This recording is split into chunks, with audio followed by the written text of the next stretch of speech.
Hello, നമ്മുടെ kitchen neat and organised ആവാനുള്ള കുറച്ച് ടിപ്സാണ് ഇന്ന് ഷെയർ ചെയ്യുന്നത്. എല്ലാവർക്കും ഹെൽപ്ഫുൾ ആൻഡ് മോട്ടിവേറ്റിംഗ് ആയിരിക്കും എന്ന് വിചാരിക്കുന്നു. അപ്പോൾ പെട്ടെന്ന് തന്നെ നമുക്ക് വീഡിയോ സ്റ്റാർട്ട് ചെയ്യാം. എല്ലാ ദിവസവും നമ്മൾ കുക്കിംഗ് ചെയ്യുന്ന നമുക്ക് കുക്കിംഗ് ഒഴിവാക്കാൻ പറ്റില്ല, അങ്ങനത്തെ ഒരു സ്ഥലമല്ലേ കിച്ചൺ. അപ്പോൾ അത് ഏറ്റവും നീറ്റ് ആൻഡ് ഓർഗനൈസ്ഡ് ആയിട്ട് ഇരിക്കുക എന്നുള്ളത് വളരെ ഇമ്പോർട്ടൻ്റ് ആണ്. അപ്പോൾ നമ്മൾ എപ്പോഴും ഒരു വീട്ടിൽ ഏറ്റവും ഇമ്പോർട്ടൻ്റ് ആയിട്ട് നമ്മൾ കൺസിഡർ ചെയ്യേണ്ട ഒരു റൂം തന്നെയാണ് കിച്ചൺ എന്ന് പറയുന്നത്. കിച്ചണിൽ നമ്മൾ യൂസ് ചെയ്യുന്ന ഓരോ ഐറ്റത്തിനും ഒരു പ്ലേസ് ഉണ്ടാവാൻ വേണ്ടി ശ്രദ്ധിക്കുക എന്നുള്ളത് നല്ല ഇമ്പോർട്ടൻ്റ് ആയിട്ടുള്ളൊരു കാര്യമാണ്. ഓരോ ദിവസവും നമ്മൾ അതിന് വേണ്ടി ട്രൈ ചെയ്യുക. പിന്നെ നമ്മൾ എന്ത് സാധനം എടുത്താലും അതത് പ്ലേസിലോട്ട് തിരിച്ച് വെക്കുമ്പോൾ നമുക്കിത് കുറേയും കൂടി ഈസി ആയിട്ട് വരും. അപ്പോൾ മാക്സിമം നമ്മൾ ഒരു സ്ഥലം ഡെസിഗ്നേറ്റ് ചെയ്തിട്ട് അങ്ങോട്ട് തന്നെ തിരിച്ചെടുത്ത് വെക്കാൻ വേണ്ടി ശ്രദ്ധിക്കുക. നമ്മുടെ ജോലികളും ക്ലീനിങ്ങും എല്ലാം ഈസി ആക്കാൻ വേണ്ടിയിട്ട് നമ്മളിങ്ങനെ ചെയ്യുന്നത് ഹെൽപ്പ് ചെയ്യും. അതുപോലെ തന്നെ നമ്മൾ എന്തെങ്കിലും സാധനങ്ങൾ കാണാതെ അന്വേഷിച്ച് നടക്കുന്നതും നമുക്ക് ഒഴിവാക്കാൻ പറ്റും. അടുത്ത പോയിൻ്റ് എന്ന് പറഞ്ഞാൽ ഒരേപോലെയുള്ള ഐറ്റംസ് നമുക്ക് ഒരു സ്ഥലത്ത് വെക്കുക എന്നുള്ളതാണ്. എൻ്റെ ഈ വലിപ്പിൽ സ്റ്റീലിൻ്റെ ഐറ്റംസാണ് മെയിനായിട്ട് വെച്ചിരിക്കുന്നത്. അതുപോലെ അതിന് മുകളിലുള്ള വലിപ്പിൽ ഗ്ലാസിൻ്റെ ഐറ്റംസ്. അപ്പം അങ്ങനെ ചെയ്യുമ്പോഴത്തേനും നമുക്ക് അറിയാം ഗ്ലാസിൻ്റെ ഐറ്റംസ് ഏത് വലിപ്പിലാണ് ഉള്ളത്. അങ്ങനെ ഗ്രൂപ്പ് ചെയ്ത് വെക്കാൻ വേണ്ടിയിട്ട് മാക്സിമം ശ്രദ്ധിക്കുക. ഇപ്പോൾ ഗ്ലാസിൻ്റെ ഐറ്റംസ്, അതുപോലെ ജ്യൂസ് ഗ്ലാസ്സസ്, ഇതൊക്കെ നമ്മൾ ഇങ്ങനെ തന്നെയായിരിക്കും അല്ലേ വെക്കുന്നത്. എന്നാലും അതൊരു ഏത് കാറ്റഗറി എടുത്താലും നമ്മൾ അങ്ങനെ ഒരു കാര്യം ഫോളോ ചെയ്യാൻ വേണ്ടിയിട്ട് മാക്സിമം ശ്രദ്ധിക്കുക. പിന്നെ നമ്മൾ ഗ്രോസറിയൊക്കെ വാങ്ങിക്കുമ്പോഴത്തേനും എന്താ പറയുക, കുറേ പാക്കറ്റ്സ് ചിലപ്പം ഓപ്പൺ ചെയ്തതുണ്ടാവും, ചെയ്യാത്തതുണ്ടാവും. അപ്പോൾ ഓപ്പൺ ചെയ്യാത്ത പാക്കറ്റ്സ് എല്ലാം കൂടി അതെല്ലാം നമ്മൾ ഒരു സ്ഥലത്ത് വെക്കാൻ വേണ്ടിയിട്ട് ശ്രദ്ധിക്കുക. എനിക്കിപ്പോൾ ഈ ഒരു വലിപ്പിലാണ് ഞാൻ ഇതൊക്കെ വെച്ചിരിക്കുന്നത്. ഇപ്പോൾ നമ്മൾ നോൺ മോഡ്യുലാർ കിച്ചൺ ആണെന്നുണ്ടെങ്കിൽ നമുക്ക് ട്രേസൊക്കെ വാങ്ങിയിട്ട് ഓരോരോ ട്രേസിൽ ഇതുപോലെ ആക്കി വെക്കാം.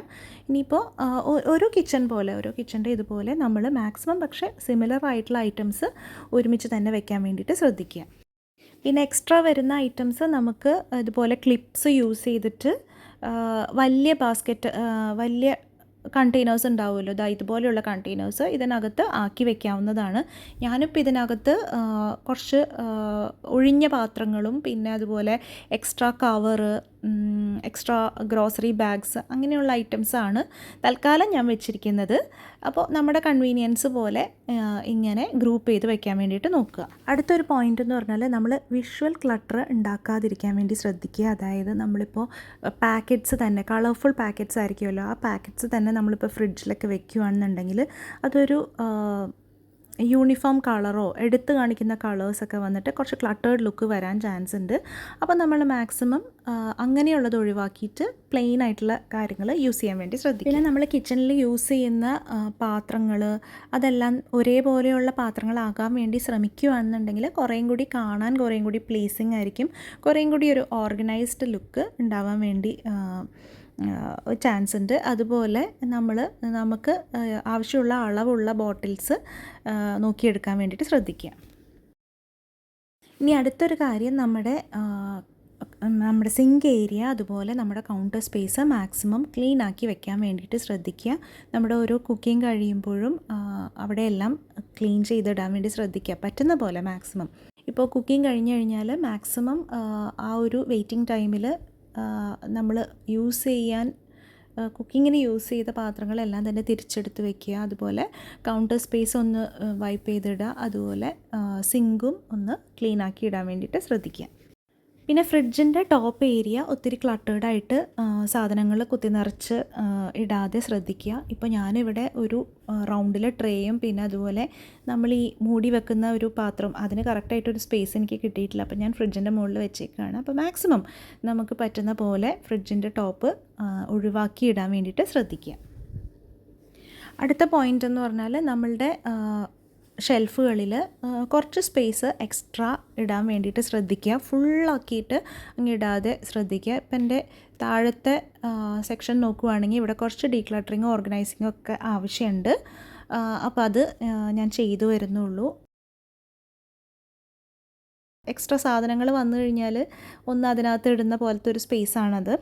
അപ്പോൾ അത് ഒന്നുകൂടി ഒന്ന് സെറ്റാക്കാനുണ്ട്. പക്ഷെ അതിന് തൊട്ട് മേലത്തെ വലിപ്പം എന്ന് പറഞ്ഞാൽ അവിടെ കുറച്ചധികം എക്സ്ട്രാ സ്പേസ് ഇപ്പോൾ ഉണ്ട്. അപ്പോൾ എനിക്ക് എന്തെങ്കിലും പെട്ടെന്നൊരു ആവശ്യം വന്നാൽ വെക്കാൻ വേണ്ടിയിട്ട് നമുക്കൊരു സ്പേസ് ഉണ്ട്. അപ്പോൾ മാക്സിമം നമ്മൾ സാധനങ്ങൾ നമുക്ക് ആവശ്യമില്ലെങ്കിൽ മാറ്റിയിട്ട് കുറച്ചൊരു സ്പേസ് ഒഴിവാക്കിയിട്ട് ആവശ്യമുള്ളത് മാത്രം കീപ്പ് ചെയ്യുകയാണെന്നുണ്ടെങ്കിൽ നമുക്കിത് നല്ലപോലെ മെയിൻറ്റെയിൻ ചെയ്ത് കൊണ്ടുപോകാൻ കുറച്ച് എളുപ്പമായിരിക്കും. ഇപ്പോൾ ഈ ഒരു സ്പേസ് നോക്കുവാണെങ്കിൽ ഇവിടെയും എനിക്ക് കുറച്ച് ഉള്ളിലൊക്കെ എക്സ്ട്രാ സ്പേസ് വരുന്നുണ്ട്. അപ്പോൾ നമുക്ക് എന്തെങ്കിലുമൊക്കെ ആവശ്യങ്ങൾ വരുമ്പോൾ നമുക്ക് അതിനകത്തോട്ട് ഈസി ആയിട്ട് എടുത്ത് വെക്കാവുന്നതേ ഉള്ളൂ. ഇനി അടുത്തൊരു പോയിന്റ് എന്ന് പറഞ്ഞാൽ നിങ്ങൾക്ക് സ്ഥലം കുറവുള്ളൊരു കിച്ചൺ ആണെന്നുണ്ടെങ്കിൽ മാക്സിമം വേർട്ടിക്കൽ സ്പേസ് യൂസ് ചെയ്യാൻ വേണ്ടിയിട്ട് ശ്രദ്ധിക്കുക. എനിക്കിപ്പോൾ ഇവിടെ സ്റ്റോറേജ് സ്പേസിന് വലിയ പ്രശ്നമില്ലാത്തതുകൊണ്ട് ഞാൻ വേർട്ടിക്കൽ സ്പേസ് അധികം യൂസ് ചെയ്തിട്ടില്ല. പക്ഷേ എങ്കിലും നമുക്ക് ഓർഗനൈസ്ഡ് ആയിട്ട് വെക്കാൻ വേണ്ടിയിട്ട് ഈസി ആയിട്ട് ചെയ്യാവുന്ന ഒരു കാര്യമാണ് വേർട്ടിക്കൽ സ്പേസ്. ഇപ്പോൾ പലതരം ഓർഗനൈസേഴ്സ് നമുക്ക് കിട്ടുമല്ലോ, ഹുക്സും ഹാങ്ങേഴ്സും. അപ്പോൾ നമുക്ക് മാക്സിമം ഈസി ആയിട്ട് കാര്യങ്ങൾ അങ്ങോട്ട് എടുത്ത് വെക്കുകയും ചെയ്യാം. നമ്മുടെ കൗണ്ടർ സ്പേസ് മാക്സിമം ക്ലിയർ ആക്കി നിർത്തുകയും ചെയ്യാം. പറ്റുവാണെന്നുണ്ടെങ്കിൽ കിച്ചണിൽ ഒരുപാട് എക്സ്ട്രാ ഫേർണിച്ചർ ഇടാതെ വേണ്ടി നോക്കുക. അപ്പോൾ നമുക്ക് കൂടുതൽ സ്പേസും ക്ലീൻ ചെയ്യാൻ കുറച്ച് ഈസി ആയിരിക്കും. അപ്പോൾ അതൊന്ന് ശ്രദ്ധിക്കുക. കിച്ചണിലെ ഡെക്കറേഷൻസ് പറ്റുമെങ്കിൽ മിനിമം ആക്കാൻ വേണ്ടി ശ്രദ്ധിക്കുക. ചെറിയ ചെറിയ ഡെക്കറേഷൻസ് നമ്മുടെ മനസ്സിനൊരു ഹാപ്പിനെസ് തരും. പക്ഷേ ഓവറായി കഴിഞ്ഞാൽ പിന്നെ അത് ക്ലീൻ ചെയ്യാനും മെയിൻറ്റെയിൻ ചെയ്യാനും കുറച്ച് പാട് തന്നെയായിരിക്കും. ഇപ്പം ഒരു സെറാമിക് പോട്ടിൽ ചെറിയൊരു പ്ലാന്റോ അങ്ങനെ എന്തെങ്കിലും ചെറിയ രീതിയിൽ ഡെക്കറേഷൻസ് ചെയ്യാൻ വേണ്ടിയിട്ട് ശ്രദ്ധിക്കുക. അപ്പോൾ ഇന്നത്തെ കുട്ടി കുട്ടി പോയിൻറ്റ്സ് എല്ലാം നിങ്ങൾക്ക് ഇഷ്ടപ്പെട്ടു എന്ന് വിചാരിക്കുന്നു. അതുപോലെ നിങ്ങൾ ഏത് കാര്യമാണ് കിച്ചൺ ഓർഗനൈസ്ഡ് ആയിട്ട് ഇരിക്കാൻ വേണ്ടിയിട്ട് ഏറ്റവും കൂടുതൽ ചെയ്യാറ് എന്നുള്ള കാര്യം കമൻറ്റ് ചെയ്യുകയാണെന്നുണ്ടെങ്കിൽ നമുക്ക് എല്ലാവർക്കും ഹെൽപ്ഫുൾ ആയിരിക്കും. എക്സ്ട്രാ ടിപ്സ് എന്തെങ്കിലും ഉണ്ടെങ്കിൽ നമുക്ക് അങ്ങോട്ടും ഇങ്ങോട്ടും ഒക്കെ ഷെയർ ചെയ്യാം. അപ്പം നിങ്ങൾക്ക് അങ്ങനെ എന്തെങ്കിലും തോന്നുവാണെങ്കിൽ അത് കമൻറ്റിൽ പറയണം കേട്ടോ.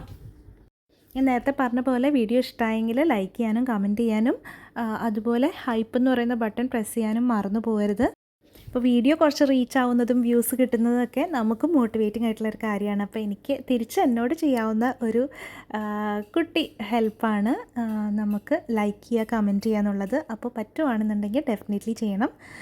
അപ്പോൾ നമുക്ക് നല്ലൊരു വീഡിയോ ആയിട്ട് നെക്സ്റ്റ് മൺഡേ കാണാം. അതുവരേക്കും ഹാപ്പി ആയിട്ടിരിക്കുക, ഹെൽത്തി ആയിട്ടിരിക്കുക. ബൈ.